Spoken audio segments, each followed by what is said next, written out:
futuras. Hoy vamos a ver entonces esta importantísima ley, que es una de las 4 leyes más fundamentales de la electrodinámica, que es la ley de Gauss.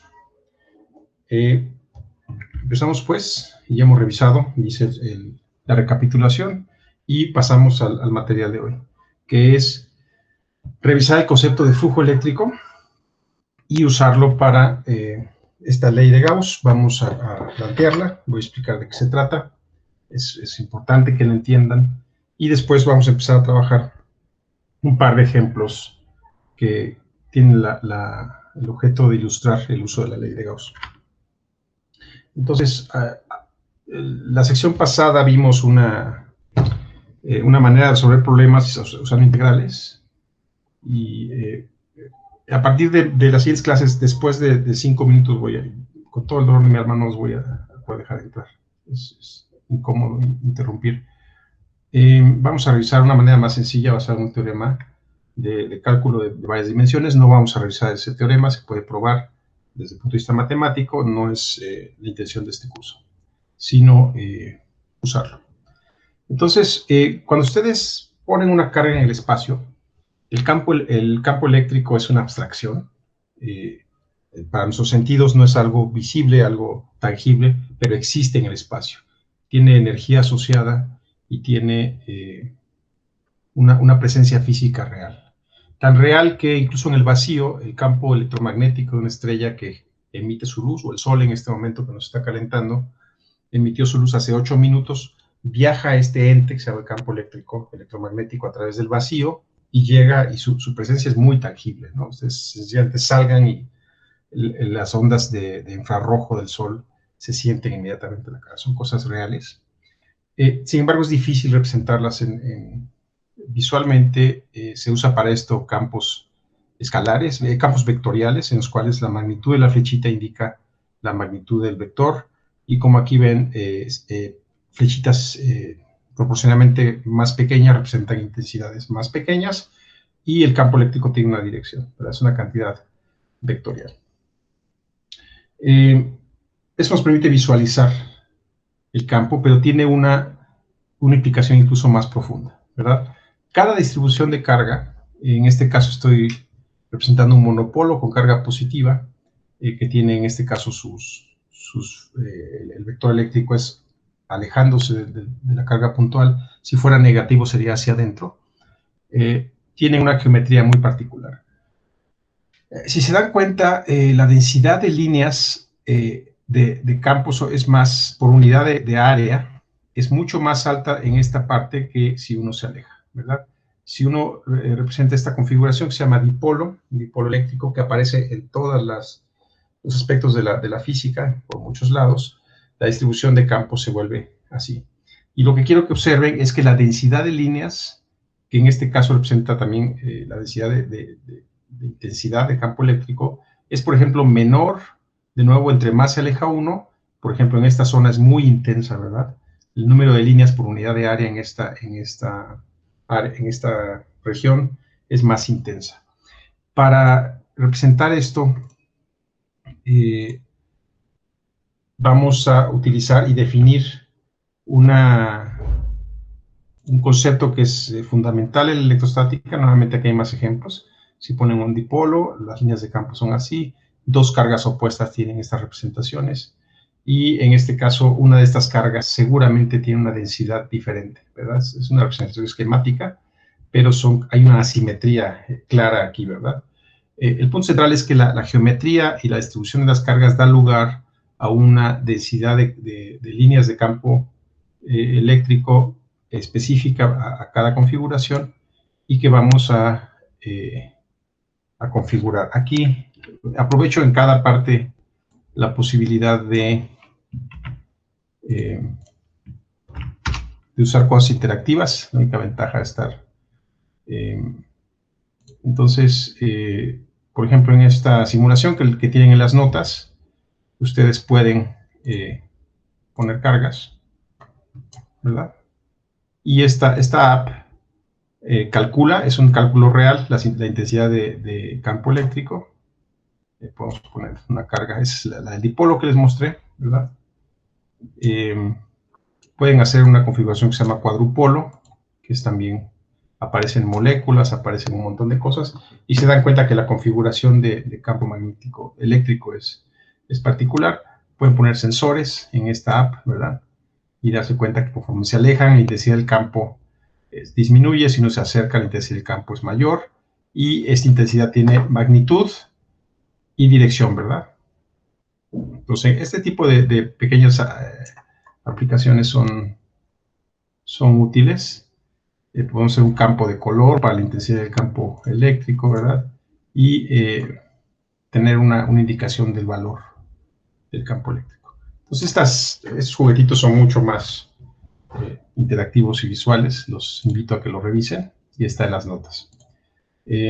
Lo que yo quiero ilustrar a partir de esta pequeña motivación es que existe un concepto intrínseco aquí de que la densidad de líneas de campo eléctrico de alguna manera está asociada a la densidad de carga cercana o intensidad del campo eléctrico como función del área, ¿verdad?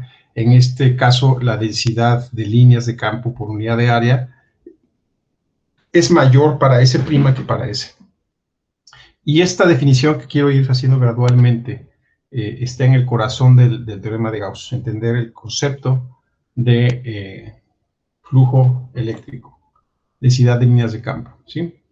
Entonces definimos esto, se pueden calcular o representar como función de la intensidad del campo eléctrico, la intensidad del campo eléctrico como función del área, pero van a ver en un momento que la definición no es tan sencilla, ¿verdad? ¿Qué pasa si por ejemplo, tenemos que el área no es perpendicular, sino tiene una inclinación? Está representado aquí el campo eléctrico con líneas rojas y el área está orientada, el área o la laminilla en la cual queremos evaluar la densidad de líneas de campo está inclinada, no se presenta de forma oblicua. Ahí ya la definición ya no es tan sencilla, ¿verdad? Entonces necesitamos definir una manera matemática operacional para calcular la densidad de campo eléctrico por unidad de área, ¿sí? Entonces, este concepto de flujo de campo eléctrico a través de un área, flujo por unidad de área, es un valor que depende de las magnitudes del campo eléctrico, ¿verdad? Si el campo eléctrico es grande, va a ser grande ese flujo. Si el campo eléctrico es pequeño, va a ser pequeño. Pero también, y es una parte importante, de la orientación relativa entre las líneas de campo eléctrico y el área en la cual queremos evaluar ese flujo de campo eléctrico, ¿verdad?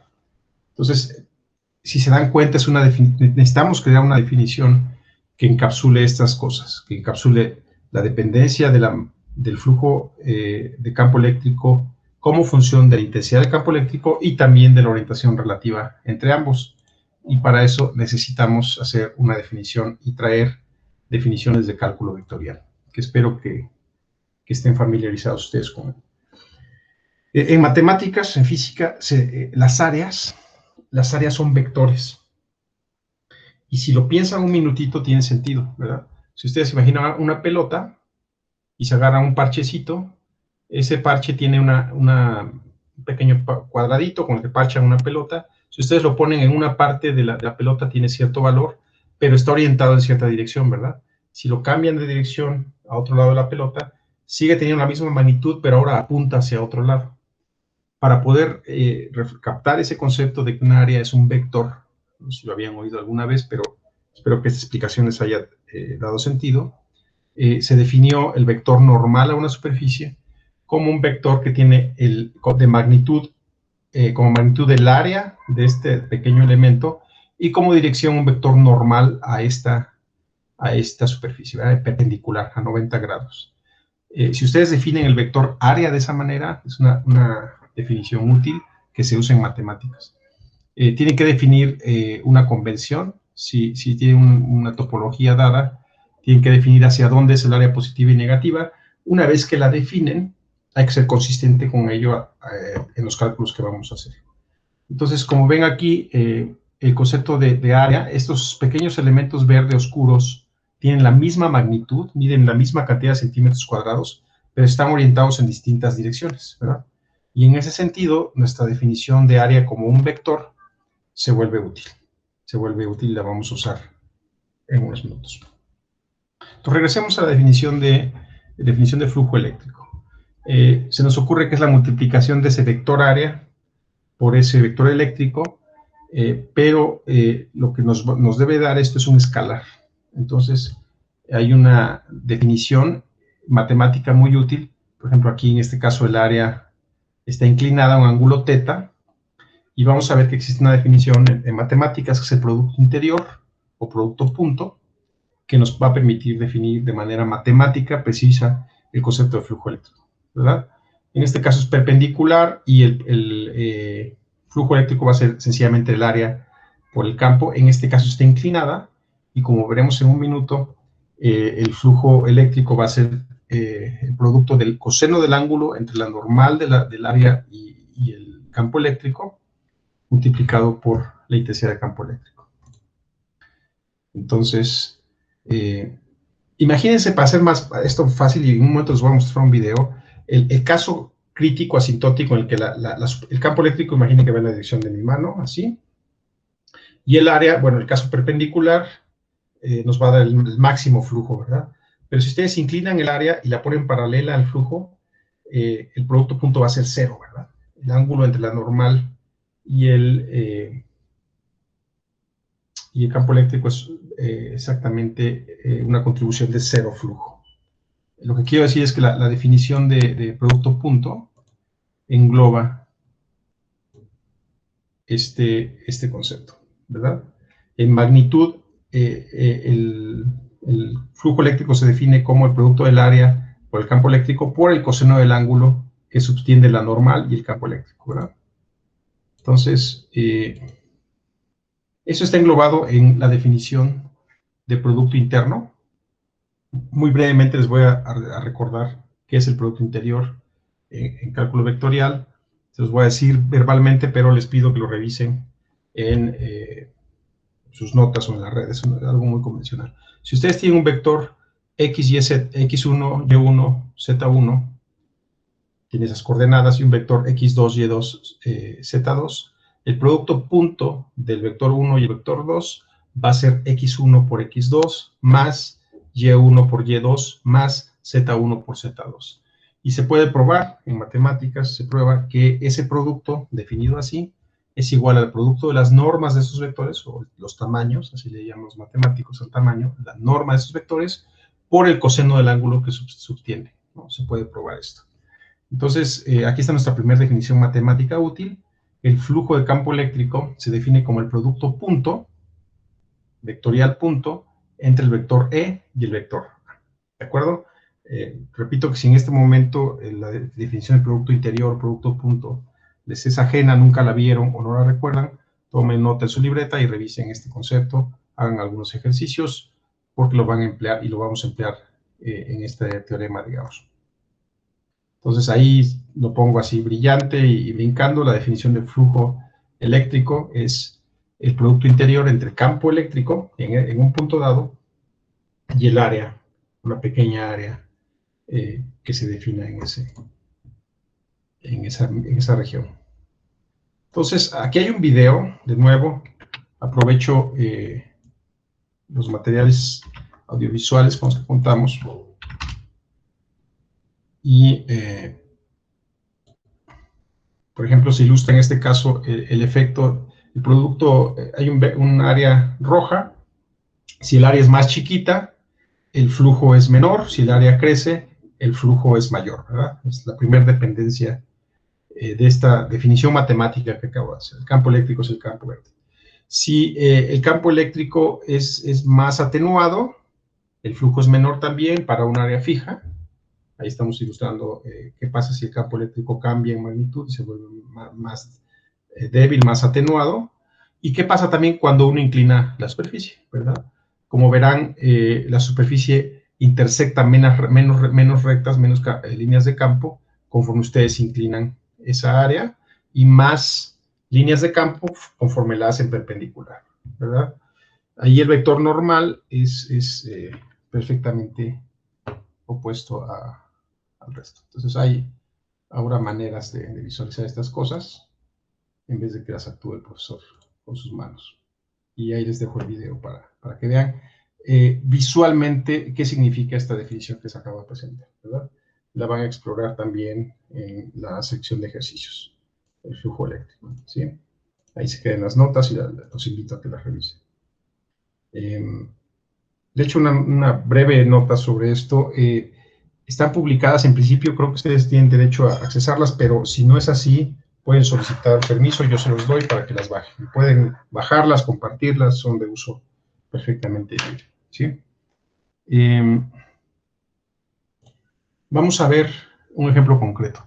En los ejercicios yo les voy a poner resolver este problema y lo van a probar. Si ustedes ponen un par de placas paralelas y les aplican un potencial, una diferencia de potencial, el campo eléctrico es constante. Si asumimos que estas placas son infinitamente grandes, con respecto, o mucho, muy grandes, en términos relativos con respecto a la separación entre ellas. En este caso vamos a ver que para el flujo de campo eléctrico tenemos una superficie delimitada por este contorno BCKF. El flujo eléctrico es la contribución del producto interior de la normal de esta superficie y las líneas de campo. Y una cosa importante, y por lo cual puse esta figura, es que si se dan cuenta, las caras de este triángulo, las caras laterales no pintan, solo pinta esta superficie aquí, y también esta de salida, esta de entrada y esta de salida. Y vamos a ver ahorita que si vamos sumando las contribuciones, si nos preguntamos qué pasa con el flujo de campo eléctrico total que entra y sale de esta superficie, bueno, la cara FKDA, por ejemplo, no contribuye con nada porque está alineada por las líneas de campo.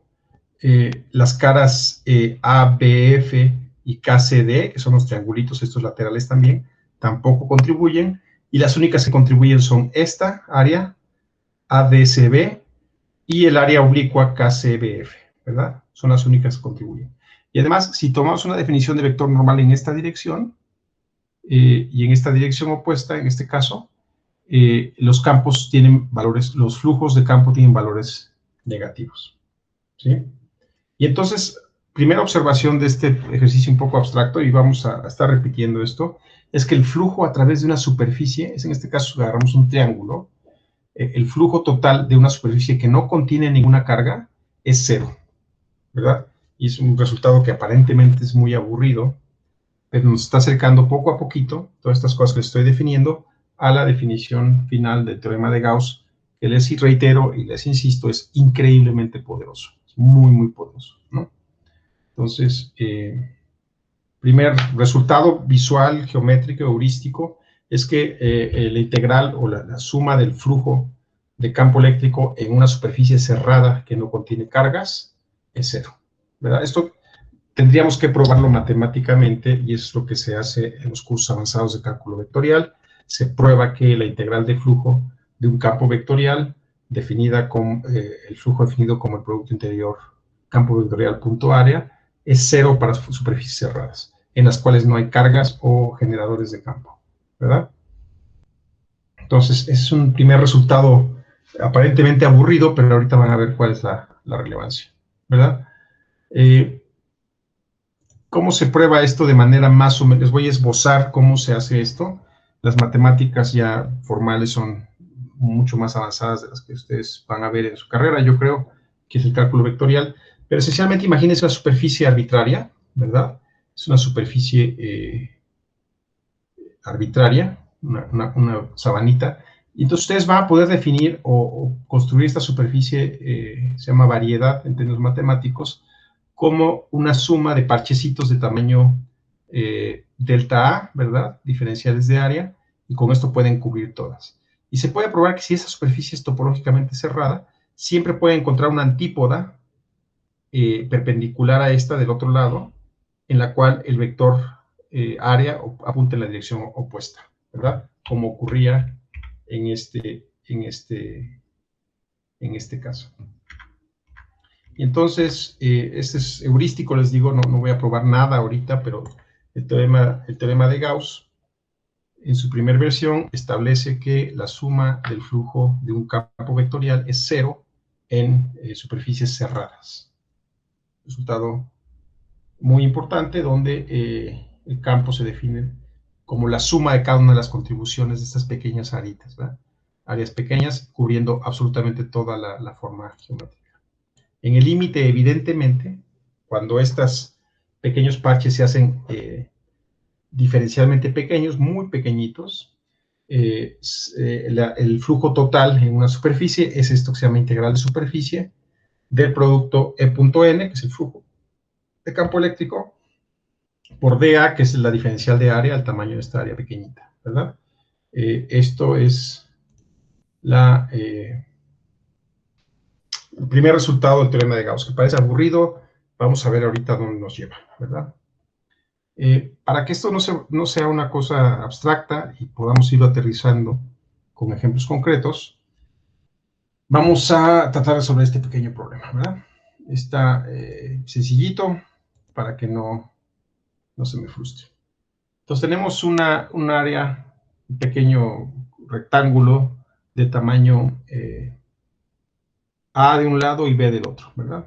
De área ABA puede ser 2 centímetros, B puede ser 3 centímetros, y está alineado el plano XY, por lo tanto su vector normal va en la dirección Z, y vemos que ese vector área está orientado paralelo al campo eléctrico es 0, por lo tanto el producto interno, producto punto, nos debe dar área por campo por el coseno del ángulo entre ambos, la normal y el campo, que en este caso es 0, ¿verdad?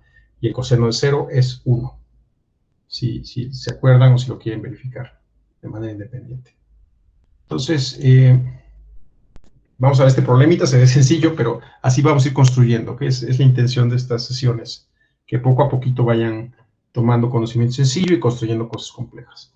Entonces, tomamos la definición de flujo, ¿verdad? El campo eléctrico es uniforme, y hay que recordar siempre que la definición del flujo es un producto interior, ¿verdad? Entonces, como el producto interior entre E y A es el coseno de 0 grados es 1, esto queda, como la solución A, nos pide en el inciso A cuál es el flujo en el plano XY, ¿verdad? Que es este pequeño rectángulo verde, y el flujo sencillamente es el área, que es A por B, por el campo eléctrico de 0, que es lo que pongo en la parte inferior en cuanto desaparezca esa cosa negra. Y el campo en el plano XZ, que es este, ¿verdad? XZ, si ustedes se fijan el flujo de campo en un plano XZ, pues XZ tiene un vector normal en esta dirección, el campo eléctrico va en esta dirección y el producto punto de vectores ortogonales es 0. ¿Sí? Coseno de 90 grados es 0, por lo tanto E por el área, que es cualquier área que esté aquí, por el coseno entre ambos, que es pi medios o 90 grados, es 0. ¿Ven? Ya está, nuestro primer problemita. Pero ahora, una cosa importante que quiero que observen aquí es que en este problemita puse un campo eléctrico constante, es un campo que no depende de la posición, es un campo homogéneo en todo el espacio. Vamos a complicar un poquito el problema, y ahora preguntémonos, supongamos, se parece mucho al anterior, tenemos una área que está delimitada por este color verde, pero el campo, en este caso, ya no es constante, ya tenemos un campo que ya no es constante, y a pesar de que la geometría de este problema es sencilla, ya no podemos sencillamente multiplicar el campo por el área por el coseno del ángulo. En este caso también es 0, ¿verdad? Ya no es eso. Tenemos que aplicar la definición general del flujo de campo eléctrico, que es una integral de superficie del campo eléctrico punto n por el diferencial de área, ¿sí? Entonces, este producto interior es, en este caso, como ambos son paralelos, va a ser sencillamente el producto de E por dA, ¿verdad? Si hubiera un ángulo, sería E por dA y el coseno de ese ángulo, aquí adentro de la integral. Y después tenemos que hacer la integral, que en este caso depende de Y, ¿verdad? ¿Cómo resolvemos esto? Bien, nos fijamos en pequeños elementos de área que tienen tamaño dA, ¿verdad? Donde dA es esta longitud D, es un rectangulito, y el área de un rectángulo es largo por ancho, ¿verdad? El largo es B, el ancho es esta diferencial de Y. Entonces, este pequeño elemento de de carga, de área, perdón, tiene un valor B por dy. ¿Por qué lo elegimos en esta dirección? Porque y en este caso es constante, ¿verdad? Si nos fijamos en esta y, el campo eléctrico es el mismo a lo largo de toda esta franjita, porque a lo largo de esta franjita y es constante. Por eso lo elegimos. Entonces, adelantándonos un poquito a la solución que voy a poner en unos minutos, el flujo de campo eléctrico en esta pequeña tirita va a ser B por dy por el campo eléctrico, que es CY cuadrada en la dirección K, ¿verdad? Y luego lo que tenemos que hacer es sumar un montón de tiritas desde 0 hasta A para calcular el flujo de campo eléctrico. ¿Ok? Entonces, vámonos despacito. Vimos un problema en el cual usamos la definición de flujo de campo eléctrico para un campo eléctrico que era constante, ¿verdad? En cualquier posición en la que ustedes se ubicaran, ese campo vale lo mismo. Y ahora estamos sofisticando el problema y evaluando qué pasa cuando ese campo eléctrico depende, crece o decrece o cambia de valor según se muevan, ¿verdad? Y según se muevan, en este caso es un campo que depende de dónde se paren en Y, es independiente de X. Entonces, la solución es tomar la definición general de flujo, que es E punto dA. El vector eléctrico apunta en la dirección K, que es esta, ¿verdad? Recuerden nuestra definición de vectores unitarios IJK. Entonces, el campo eléctrico es CY cuadrada K por definición. Este dato nos dieron como inicio del problema. Punto, producto punto. El vector normal, que también apunta en la dirección K, ¿verdad? Por la diferencial de área, y donde dA es B por dy, ¿verdad? Entonces, es un integral que ni siquiera necesitan consultar en ningún sitio de cálculo. La integral de cualquier polinomio x a la n es x a la n más 1 entre n más 1, ¿verdad? Eso, si llevaron físico-matemática en la prepa, lo saben de memoria, o incluso en su curso de cálculo 1 debieron haberlo visto, ¿no? Son integrales triviales. Entonces, a lo que llegamos después de todo esto es a esta expresión. Entonces, vamos, más de nuevo, para ilustrarles lo que ustedes tengan que hacer cuando les toquen los problemas, va a ser irse para acá y copiar la integral que quieren ver, ¿verdad? Es una integral de 0 a A, de y cuadrada de y, o la variable independiente no importa. Esto es de 0 a A de x cuadrada. En este caso, la variable independiente es x cuadrada, nada más hay que sustituirla por y nos da esto, ¿verdad? La integral definida de 0 a de x cuadrada de x es a cúbica entre 3, que es lo que puse aquí, ¿verdad? Y había afuera un cb, lo que acabo de doblar solo es esta integral. El nombre que pongan aquí puedo haber puesto q de q, r de r, esa se llama la variable definida, ¿verdad? Es nada más una etiqueta.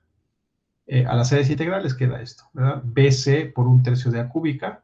Yo solo hice esta parte y nada más hay que multiplicar por este CB que estaba afuera, ¿verdad? Entonces no se espanten, por favor, a la hora que les ponga problemas y aparezca una integral, no se paralicen, no es el fin del mundo, es una serie de operaciones que tienen que saber dónde hacer. Hay calculadoras de integrales definidas e indefinidas, herramientas de cálculo simbólico, etc., ¿no? Entonces, incluso en su carrera, si en química tienen que hacer integrales, no se paralicen, no es cosa del otro mundo. Desarrollar esas herramientas, saber qué es lo que está atrás de eso, los teoremas que las soportan, eso sí son matemáticas muy pesadas, pero ustedes como usuarios sencillamente deben saber cómo usar de manera útil estas herramientas, ¿ok? Entonces, acabamos de calcular el flujo de campo eléctrico en el caso de un campo que no es constante, ¿verdad? Y aquí van a hacer más ejercicios, se los voy a mandar de tarea. Ahí van a aprender la utilidad de los ejercicios. Después de ver, entender el concepto, es necesario para que el cerebro aprenda uno mismo a arrastrar el lápiz. Y si ustedes no arrastran el lápiz, es como Netflix, ¿verdad? Una serie que van a ver, se entretienen, pero no les va a servir para nada. Entonces, vamos a ver, sofisticando nuestro problema, vamos a ver qué pasa cuando hay una carga adentro de la superficie que estamos evaluando, en la cual estamos evaluando el flujo, y eso ya nos acerca peligrosamente a la ley de Gauss. ¿De acuerdo? Y para evaluar esto vamos a agarrar el problema más sencillo de una carga encerrada por una superficie, que es tomar una carga puntual y rodearla de una superficie gaussiana esférica. Y eso es lo que vamos a hacer a continuación. ¿De acuerdo? Entonces, ¿qué sabemos hasta este punto? Ahorita lo que hemos aprendido en estos minutos es que sabemos determinar el flujo eléctrico a través de una superficie cerrada si una superficie cerrada no tiene ninguna carga dentro, el flujo de campo eléctrico es cero, ¿verdad? Se puede probar matemáticamente, pero lo vamos a tomar como un hecho. ¿Qué sucede ahora si adentro de una superficie metemos una carga? Vamos a ver ahora sí la parte central de esta clase. Y para resolver ese problema vamos a basarnos en este diagrama. Supongamos que colocamos una carga puntual, aquí la puse grandota para que la vean, ¿verdad? Una carga positiva Q, y creamos imaginariamente una superficie gaussiana, que tiene esta forma. ¿Qué sabemos? Esta superficie tiene un radio R. Podemos encontrar pequeños parches de tamaño dA, áreas diferenciales de tamaño dA, que tienen una dirección particular según donde nos paremos, ¿verdad? Si nos paramos acá, el área dA va a apuntar hacia acá, va a tener el mismo valor que esta, pero va a apuntar a distinto valor. Si nos paramos acá, ahora va a apuntar para acá, y se puede imaginar que podemos cubrir toda esta esfera. Esta es una pelota con elementos diferenciales de área dA. Y el campo eléctrico en este punto, necesitamos saber su valor, apunta en la dirección radial también, ¿verdad? Apunta siempre en la misma dirección que apunta el elemento diferencial de área, ¿verdad? El vector diferencial de área. En ese sentido es un problema de los más sencillos que nos podemos imaginar para una carga encerrada por una superficie gaussiana. Podríamos elegir una superficie gaussiana más compleja, arbitraria, y esto sería cierto, pero las matemáticas serían horrorosas. Entonces, para beneficio de ustedes, vamos a resolver este problema, que es muy sencillo, ¿no? Con geometría, simetría esférica. Recordemos algunas clases anteriores. Sabemos el valor del campo eléctrico por la ley de Coulomb. Si tenemos una carga Q, el campo eléctrico a una distancia cualquiera R, en este caso es R mayúscula, pero en general para cualquier R, está por 1 entre 4 pi es 0, donde es la susceptibilidad del vacío, y Q es la carga, R es la distancia la distancia en la cual queremos evaluar el campo. Eso ya lo sabemos de la primera clase, ¿verdad? Entonces, consideramos esta superficie esférica cerrada y vamos a usar nuestra definición de flujo, ¿verdad? El flujo de campo eléctrico que sale de toda esta esfera es la integral de superficie, por la definición que acabo de dar hace unos minutos, del producto interno entre E y N dA, ¿verdad? Donde N dA es el elemento de área diferencial, vector, y E es el vector de campo eléctrico. Sencillamente vamos a aplicar nuestra definición, ¿verdad? ¿Qué conocemos? Que el vector normal siempre apunta en la dirección radial, vayamos a donde vayamos, lo cual es muy fácil, y también lo hace así el vector de campo eléctrico. ¿Qué simplificación introduce esto? Que el producto punto entre R y R son vectores unitarios. Vector unitario radial y vector unitario radial nos va a dar un 1. R unitarios va a ser 1. Y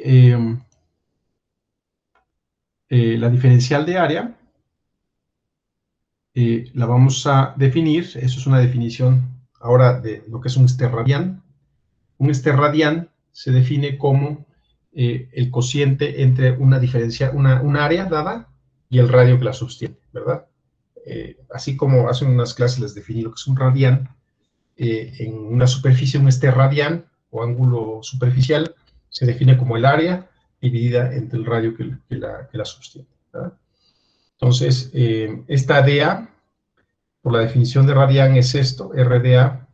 De hecho, aquí todavía ni siquiera meto la definición de este radián, pero en nuestro diferencial de flujo, el flujo que pasa a través de este pequeño diferencial de área es E.n, donde E es, por la ley de Coulomb, 1 entre 4 pi es 0 Q sobre R cuadrada, dirigida en la dirección R, punto RDA, que es el diferencial de área. Entonces, la diferencial de flujo para un flujito de campo eléctrico que esté pasando por esta DA va a ser este cachito, ¿verdad? Es un flujo pequeño a través de esta área. Ahora, el problema que tenemos es sumar en toda la esferita, ¿verdad? Pero esa integral es relativamente sencilla porque Q y R cuadrada, esta esfera tiene un radio fijo, son constantes que salen, aquí lo ven, cuando se quite ese cuadro maldito, el flujo total es 1 entre 4 de pi es 0, es una constante, Q entre R cuadrada es una constante, y lo que nos queda dentro es la integral de superficie de un diferencial de área. ¿Qué significa eso? Que queremos sumar todos los pequeños cachitos de área en todas las coordenadas. Y eso es muy sencillo porque si ustedes suman todos los cachitos que cubren una esfera, ese es el área de una esfera. Y si ustedes se acuerdan de sus clases de geometría de prepa, el área de una esfera es 4pi por r cuadrada, ¿verdad? Si no se acuerdan, chequen en Wikipedia, etc. Entonces, nuestra aparentemente espantosa integral de área se convierte en esta expresión. El 4pi se cancela con el 4pi, el r cuadrada se cancela con el r cuadrada, y nos queda q entre E0, ¿verdad? Entonces, vámonos recapitulando. Queríamos evaluar el flujo de campo eléctrico que surge de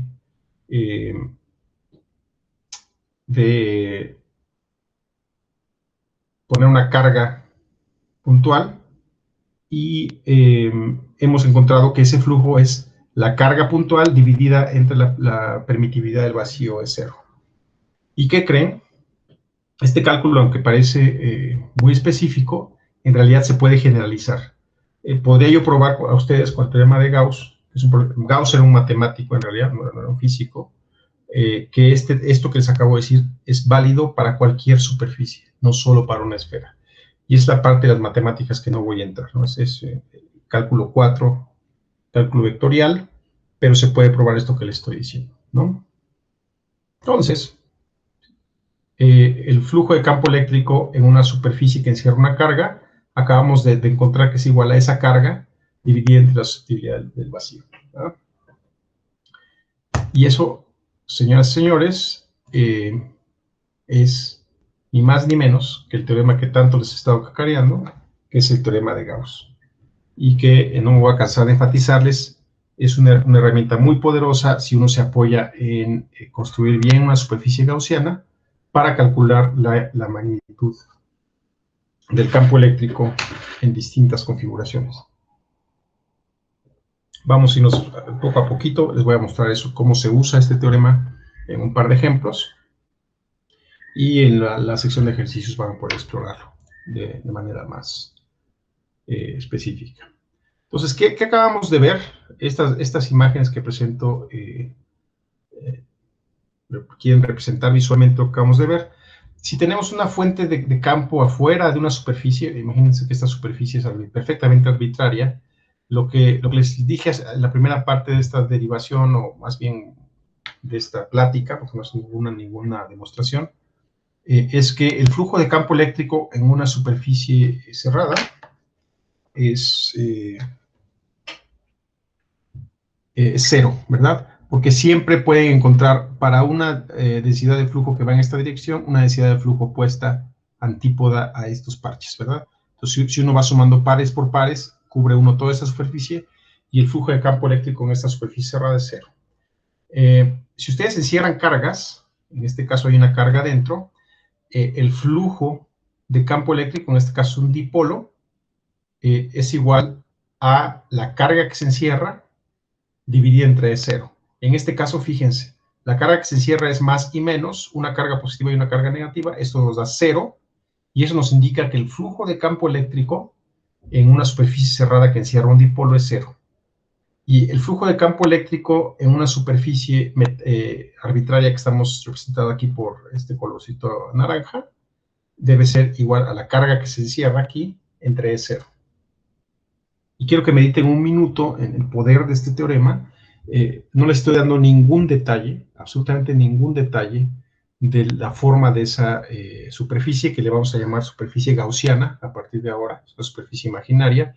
No hay ningún detalle de la forma, puede ser cualquier forma, tiene que ser continua, topológicamente cerrada, son definiciones matemáticas, pero no vamos a entrar en eso. Y si uno la define bien, siempre que calcula uno el flujo eléctrico, ese flujo eléctrico es igual a toda la carga contenida dentro, dividida entre cero. Créanme que es uno de los teoremas más poderosísimos que se pueda imaginar. Les voy a decir brevemente un ejemplo. En el laboratorio donde yo trabajo trabajamos en plasmas y física molecular, y un plasma se define como un parámetro importante de un plasma es algo que se llama frecuencia de plasma. Uno tiene cargas positivas y negativas. En la ionosfera hay, por ejemplo, en la magnetosfera del Sol, este tipo de materiales. Y esos materiales se caracterizan por una cosa que se llama frecuencia de plasma. Y esos conceptos ya son avanzados, ¿verdad? Sin embargo, para determinar cuantitativamente, matemáticamente esa frecuencia de plasma, yo puedo usar este teorema, el teorema de Gauss, y encontrar la solución, ¿verdad? Es un teorema poderosísimo, increíblemente poderoso. Entonces, vamos a... lo que se me hace importante es dejarles esta noción física del teorema de Gauss, y vamos a ver ejemplos específicos en los próximos minutos, en el resto de la clase. En el caso A, ya se los platiqué, el flujo eléctrico a través de una superficie cerrada de una carga afuera es cero, o sea, no hay ninguna carga contenida aquí adentro. En el caso B hay dos cargas incluidas, pero su suma da cero, entonces el flujo es cero. Y en el caso C se encierra una carga Q, y el flujo de campo eléctrico a través de cualquier superficie arbitraria es igual a esa Q entre E0, donde esa es la permitividad del vacío, ¿verdad? Susceptibilidad vacío. Entonces le puse su marquito rojo aquí para que lo graben. Si alguno quiere hacer un tatuaje, yo me tatuaría la ecuación de Gauss, elegante, poderosa, misteriosa, utilísima. Entonces, lo que nos dice la ley de Gauss es que el flujo de campo eléctrico a través de cualquier superficie cerrada, que también vamos a llamar superficie gaussiana, es igual a la carga neta encerrada, Q encerrada, dividida por la permitividad del espacio libre. Perdón, sí es permitividad. Hay otra constante que se llama susceptibilidad, que va a aparecer después, perdón por las confusiones. Permitividad del espacio libre es cero. Entonces, y le ponemos su marquito, ¿verdad? El tatuaje que yo me haría si fuera millennial sería 4. El primero sería este, que es la definición de la ley de Gauss, que nos dice que el flujo total a través de una superficie es igual a Q, la carga encerrada, entre la constante de cero, ¿verdad? Entonces, nada más para seguir ilustrando esto, es un concepto tan importante que se me hace útil mostrarles más ejemplos. Si, por ejemplo, la carga es positiva, el flujo de campo eléctrico es así. Y si se dan cuenta, esta definición nos dice incluso el signo de la carga. En este caso, el flujo es positivo, la integral de superficie del flujo de campo eléctrico sería positiva, y efectivamente la carga es positiva dentro. Si ustedes ponen una carga negativa, las líneas de campo vienen en esta dirección, el vector normal va en esta dirección hacia afuera, y este flujo va a ser negativo, y efectivamente la carga que se encierra dentro es negativa. Es una definición consistente y que nos da siempre el resultado correcto, ¿verdad? Entonces, si yo les hubiera planteado este problema antes de empezar la clase, les garantizo que hubiera sido imposible que lo hubieran resuelto, ¿verdad? Con las herramientas que tenemos.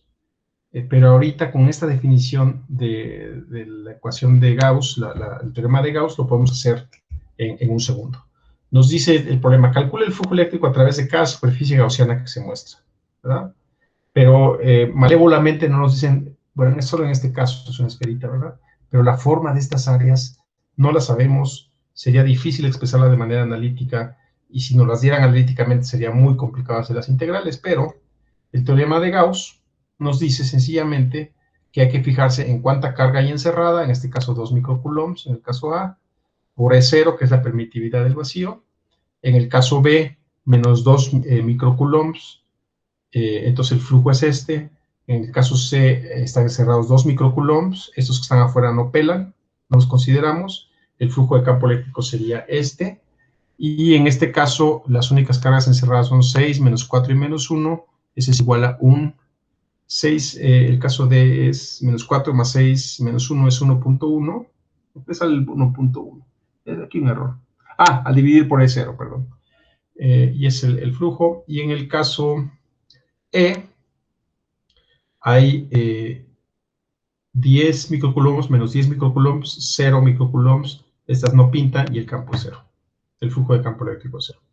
¿Ok?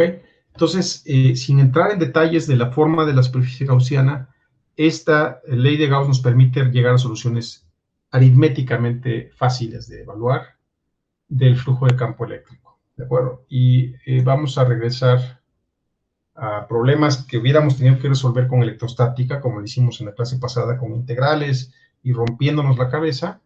Ahora lo vamos a resolver sencillamente usando la ley de Gauss. Y en el resto de esta clase vamos a ver un par de ejemplos.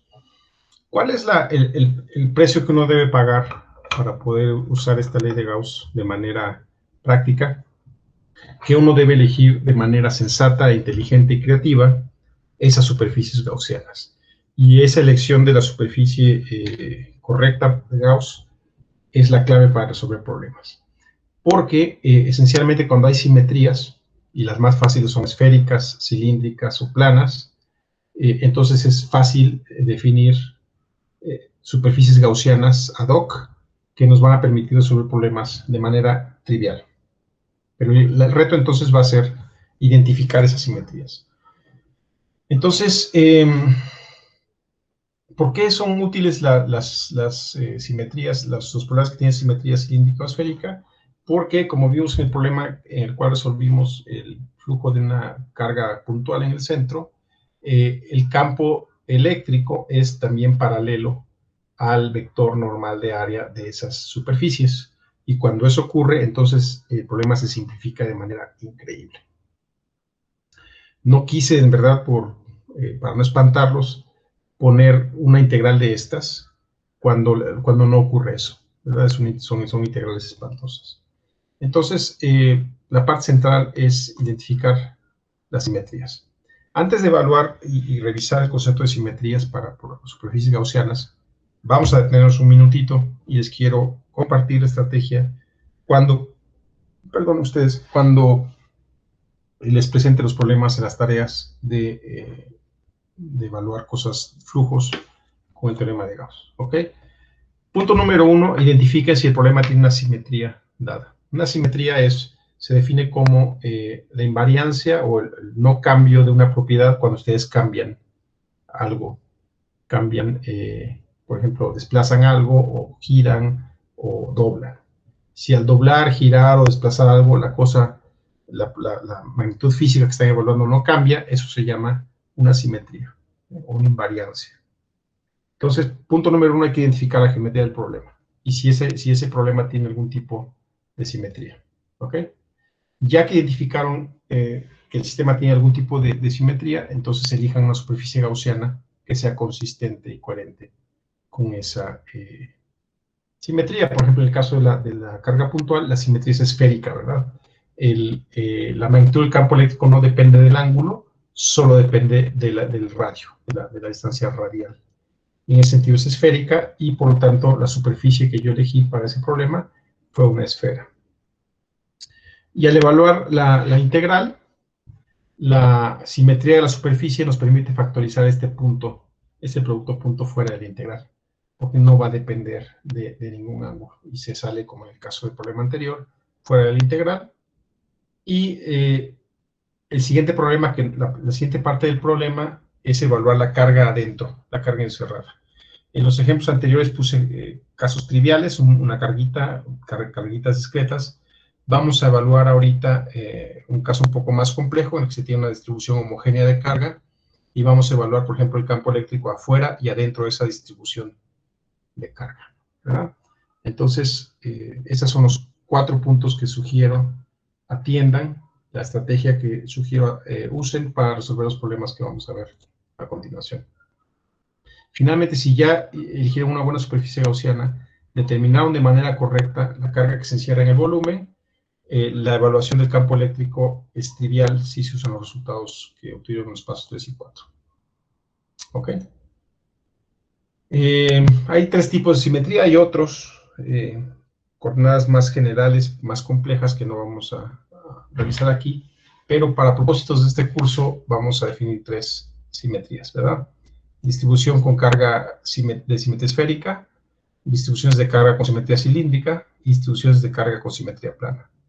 Con el fin de que ustedes puedan identificar cuando un problema tiene o no estas simetrías, vamos a definirlas, ¿verdad? Entonces, una distribución de carga tiene simetría esférica si la densidad de carga que yo les dé solo depende de la distancia desde un punto en el espacio y no depende de la dirección, ¿verdad? Entonces, si ustedes rotan el sistema que yo les dé, la densidad de carga no se va a ver afectada, ¿verdad? Es una esfera, por ejemplo, de radio R que está uniformemente cargada con una densidad de carga R0, no va a cambiar si yo la giro, ¿verdad? Obedece a las propiedades de simetría esférica. Por ejemplo, nada más para darles un ejemplo, les acabo de dar la definición de arriba. Si yo les doy estas tres esferas, sería útil que me dijeran cuáles de estas esferas, no todas, cuáles de estas tienen simetría esférica de distribución de carga. ¿Ok? Piénsenle medio segundo y la respuesta es la siguiente, ¿no? En el caso de A, sí se distribuye uniformemente una esfera la carga, entonces es simétrica. En el caso B, no, ¿verdad? Si ustedes sencillamente rotan de cabeza la esfera, ya cambió la geometría de la carga. Entonces, el ejemplo 2, el ejemplo B no tiene simetría esférica. En el caso C, la densidad de carga va cambiando conforme ustedes se alejan del centro, de manera muy parecida, por ejemplo, a la distribución de masa en el planeta Tierra, donde en el núcleo tenemos mucha masa y conforme uno se aleja se hace menos densa. Curiosamente, aunque no es homogénea en el radio, ¿verdad? Es más densa en el centro que las periferias, si ustedes giran esta esfera, la distribución de carga no cambia. Entonces C también tiene simetría esférica. ¿Okay? Les pongo estos problemitas así de sencillos, así de graduales, para que ustedes se vayan entrenando en todos los conceptos que vamos presentando de manera gradual. Y siempre pueden regresar a las notas, volverlas a ver, y finalmente, en la parte de problemas, que empieza la semana que viene, ejercitar su conocimiento y reforzarlo y hacerlo, apropiarse de él. Bien, vamos a resolver un problema. Y es el siguiente. Supongamos una esfera que está pintada de morado, que tiene una distribución uniforme de carga ρ0 a lo largo de toda la esfera, y nos va a interesar evaluar dos cosas: el campo eléctrico afuera de esa esferita y el campo eléctrico adentro de la esfera a una distancia r del centro, ¿verdad? ¿Cuál es ese campo eléctrico con función de r cuando estoy adentro de la esfera de carga, y qué pasa con ese campo eléctrico cuando salgo de la esfera, ¿verdad? Entonces vamos a ver que una de las partes es trivial, y partimos de la definición operacional que les di de flujo de campo eléctrico, ¿verdad? Que es la integral de superficie del vector de campo eléctrico E, producto interior con la diferencial de área A, que tiene una dirección vectorial específica, ¿verdad? Entonces, si hay simetría esférica, eso nos permite sacar EP.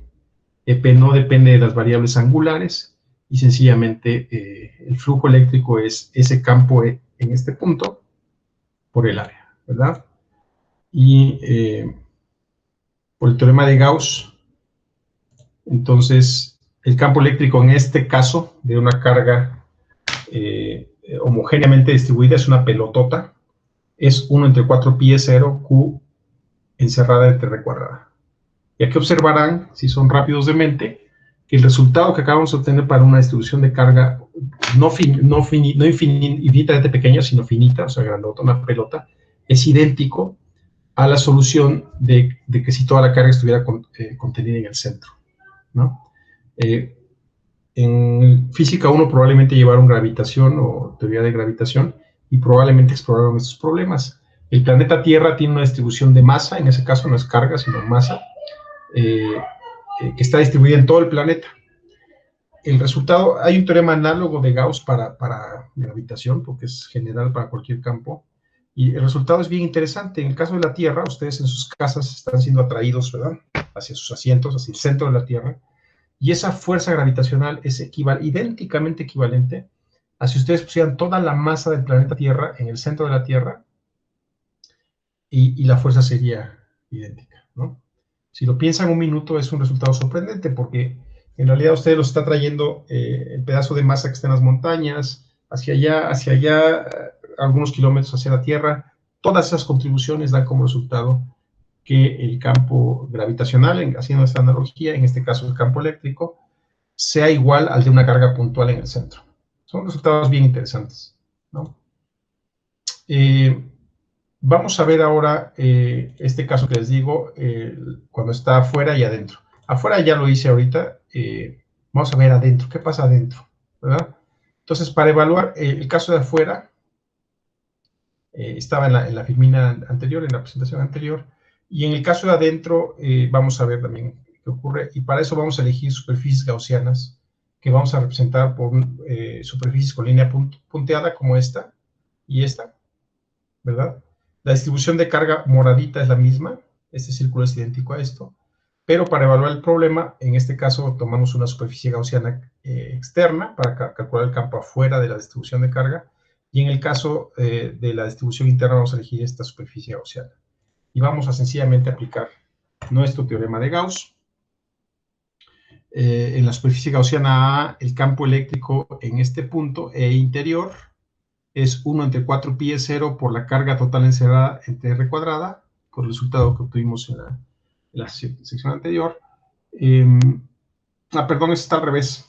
De hecho, vamos a cambiarlas. Tiempo real, eso está equivocado, es al revés. Perdonen ustedes. Podemos dejar esas cosas, sí. Ahí está.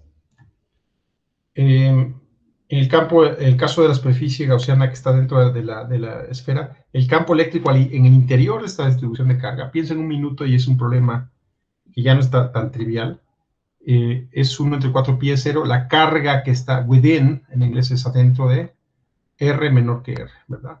Entre R cuadrado, donde R es la distancia que va de aquí a aquí. Y en el caso de una superficie gaussiana externa, como vimos hace un ratito, es la carga total, como si estuviera en el punto, entre R cuadrado. Vamos a hacerlo, ¿sí? Esto es suponer una densidad de carga uniforme, ¿verdad? ¿Por qué es esto? En caso de esto es trivial, porque la carga encerrada es Q total. Para este ya no es tan directo. Si se acuerdan, en la estrategia que les di para resolución de problemas, el punto número 3, recuerdo, era evaluar la densidad de carga que se encierra aquí. ¿Cuál es esa densidad de carga? Recuerden que la carga total, encerrada aquí es la densidad de carga ρ, densidad de carga por unidad de volumen, multiplicada por todo el volumen que tenemos disponible. Y todo ese volumen, aquí está la definición, la carga encerrada es ρ por dB, ρ0 es una constante y sale, y el volumen es 4 pi por r cuadrada de r, eso no se preocupen, pero el volumen total encerrado por una esfera de radio r es 4 pi por radio cubo sobre 3, ¿no? Es si quieren, una fórmula que les han dado, pero es algo que también se puede calcular usando integrales de volumen, que no lo vamos a hacer ahorita. Pero si ustedes lo hicieran, la carga total encerrada es ρ0 entre 4 pi r cúbica. Por lo tanto, si ustedes calculan el campo adentro, por el teorema de Gauss es la carga encerrada sobre 4 pi es 0 r cuadrada, y la carga encerrada es 4 tercios de pi por radio al cúbico por ρ0, y entonces el campo eléctrico es ρ0r entre 3 veces E0. El campo eléctrico en este punto es esto. Fíjense en una cosa chistosísima o interesante. El campo eléctrico en el caso de una esfera que está fuera de la distribución de carga es 1 entre 4 pi es 0, Q total entre R cuadrada, que es la ley de Coulomb. En el caso que ustedes se fijen en el campo adentro de la distribución de carga, esto ya es una ley diferente, ¿verdad? Ya no es la ley de Coulomb, es una ley que depende linealmente de la distancia en la que están ubicadas con respecto al centro. Por ejemplo, el campo eléctrico en el mero centro, donde R es igual a 0, se vuelve 0, y conforme ustedes avanzan adentro de esta esferita de carga y se van alejando, el campo va creciendo de manera lineal y proporcional a la carga R, ¿verdad? Para ver esto de manera visual, la distribución de campo eléctrico adentro de la esfera es lineal, es una línea recta proporcional a R, y una vez, en cuanto salen de la esfera, decae como 1 entre R cuadrada, como la ley de Coulomb. Regresando a la analogía del campo gravitacional, si ustedes midieran la fuerza gravitacional, suponiendo que pudieran estar en el centro de la Tierra y empezaran a viajar hacia afuera de la Tierra, esa fuerza gravitacional sería lineal conforme van escapando de la Tierra. Al llegar a la superficie y siguieran subiendo hacia la estratosfera, la fuerza de gravitación va cayendo y cayendo, ¿verdad? Hasta que se alejen tanto de la Tierra que la fuerza de gravitación de la Tierra se vuelve 0. Quiero que mediten por un minuto que los problemas que estamos empezando a resolver aquí y que he tratado de llevar sistemáticamente definición tras definición, ya no son triviales, no son problemas que paren ustedes a alguien en la calle y se los puedan responder, ¿verdad? Entonces, si a esas alturas de la clase no se han dormido y siguen ahí conectados y entendieron lo que les acabo de decir, deberían sentirse orgullosos. Ya son de porcentaje muy pequeño de la población del planeta que puede calcular de manera cuantitativa este tipo de fenómenos que, regreso a lo mismo de hace unos minutos, tienen una importancia tecnológica y científica inmensa, además del valor pedagógico de poder resolver problemas de manera sistemática. Existe la simetría cilíndrica. Les voy a pedir que en las tareas se evalúen ese problema. Ahorita vamos a evaluar problemas en los cuales hay simetría planar, ¿verdad? Entonces, si ustedes tienen una superficie plana, y usted es suficientemente grande, si ustedes se mueven en ese plano, y ese plano es idéntico y la distribución de carga es idéntica, si se desplazan a una distancia delta X o delta Y alrededor de este plano, la distribución de carga siempre parece la misma, ¿verdad? No hay ninguna diferencia. A eso se le conoce como simetría planar. Ya lo habíamos visto en el caso del problema de una línea de carga. En el caso de simetrías planares o lineales, las componentes laterales se cancelan, ¿verdad? Porque siempre donde ustedes estén parados, para cualquier componente X del campo eléctrico que vaya hacia el lado derecho, hay una componente idéntica en sentido contrario, opuesto, que cancela la de su antípoda, ¿verdad? Entonces, cualquier problema con simetría planar tiene como resultante un campo eléctrico perpendicular a la superficie, ¿verdad? Ese es uno de los primeros resultados que podemos inferir sencillamente apelando a recursos, a argumentos de simetría.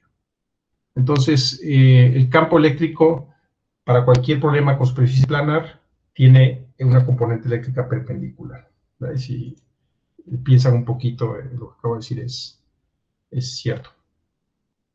Recordando la estrategia de 4 puntos o 5 que les presenté al principio de esta sección, una vez que uno evalúa y estima la simetría del problema, tiene uno que elegir una buena superficie gaussiana. Entonces, en el caso de problemas con simetría planar, una buena superficie gaussiana es una cajita que englobe esta superficie. ¿Por qué una cajita? Porque al menos 4 caras de esa cajita son perpendiculares al plano y no van a contribuir con flujo eléctrico, y las tapas de esta caja, que tienen vectores normales opuestos, sí van a contribuir, y vamos a ver ahorita que con sentido, en el mismo sentido. Entonces, la normal, a cada cara de la caja va hacia afuera, esas también. Les he dicho que estas en el plano ZX, ZY, tienen componente de flujo cero porque son perpendiculares, y solo estas cajitas naranjas que pinto acá tienen una componente de flujo dada, ¿verdad? El campo eléctrico, dado una carga positiva, con densidad de carga positiva, va en esta dirección, y si ustedes van del otro lado, va en la dirección opuesta. Es una carga repulsiva, por ejemplo, ¿no? Si ustedes pasan de este lado, el campo eléctrico los va a empujar. Si se pasan hacia abajo, los va a empujar también. Entonces el campo eléctrico va así. y es paralelo a los vectores normales de área. Entonces, por esa simetría planar, las contribuciones de estas cuatro cajas son 0, de esas cuatro caras de la caja son 0, y la contribución de flujo eléctrico de esta cara y de su cara antípoda son del mismo signo y nos da 2 veces el campo eléctrico P por la magnitud del área, ¿verdad? Entonces, además la carga encerrada es igual al área esta que está marcada en puntitos por la densidad de carga por unidad de área. Tomando estas dos soluciones, estas dos cosas y usando la ley de Gauss, entonces 2 veces EP por A es igual a sigma 0A sobre E0.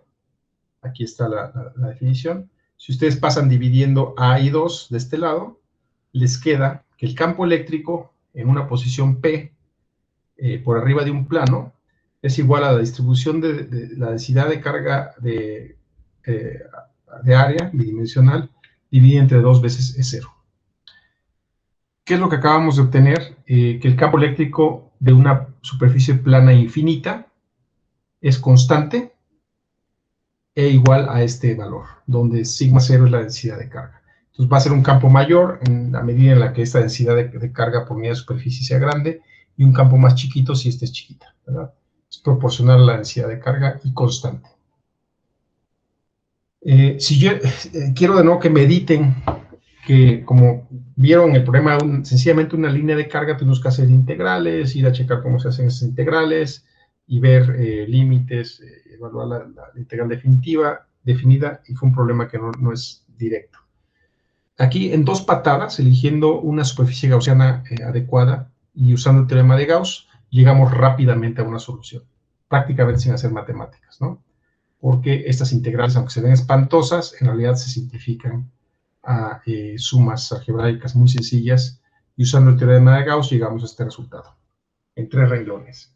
Y enfatizo de nuevo, con el riesgo de ser repudiado ya por ustedes, de tanto decirlo, que el teorema de Gauss nos permite esta magia, ¿verdad? Calcular cosas muy complejas de manera realmente sencilla.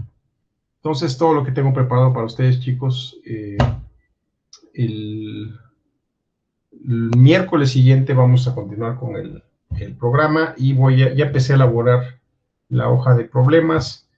Les recuerdo la recomendación: en cuanto les mande la hoja de problemas, pónganse a trabajar el día 1 a hacerlas. Voy a darles una semana para hacerlas. Vamos a dedicar algunas sesiones para discutir conceptualmente los problemas, y probablemente no les dé clase para darles tiempo de trabajar, y les recuerdo y las invito a que hagan los problemas, porque en esa medida van a pasar el examen. Si ustedes no hacen los problemas, no van a pasar el examen y no van a aprobar mi curso, ¿eh? Es muy sencillo mi curso. Si trabajan y hacen los problemas, van a pasar. Si no trabajan y dejan la tarea el último día, o no la hacen y la copian, no van a pasar. No van a pasar mi curso.